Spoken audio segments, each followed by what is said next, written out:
सनद की सरजमीन पर एक ऐसा शहर बसा है जो सिर्फ ईंटों और पत्थरों से नहीं बल्कि तारीख, सकाफत और रवायात से बना है। ये है हैदराबाद, सिनद का दिल, इल्म व अदब का मरकज और सोफिया की सरजमीन। तारीख के औराक पलटें तो पता चलता है कि हैदराबाद को 1768 में मैयां गुलाम शाह कलहोड़ू ने दरियाए सुनद के किनारे आबाद किया।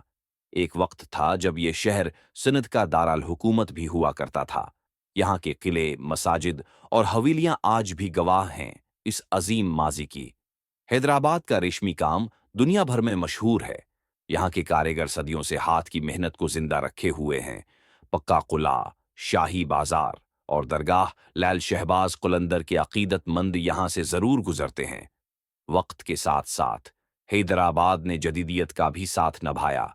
यहाँ की जामियात, अस्पताल और इंफ्रास्ट्रक्चर उसे सनद का जदीद शहर भी बनाते हैं। लेकिन उसकी असल पहचान आज भी उसकी तहजीब, मेहमान नवाजी और सूफियाना रंग है। जब रात होती है तो हैदराबाद जाग उठता है। चटपटे खानों से लेकर गलियों की गूंज तक ये शहर हर दिल की धड़कन है। ये सिर्फ शहर नहीं, ये एक एहसास है।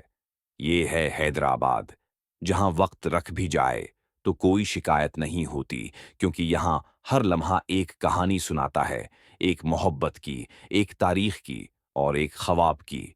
अगर आपको हमारी ये वीडियो पसंद आई हो तो लाइक करें, चैनल को सब्सक्राइब करें और शेयर जरूर करें।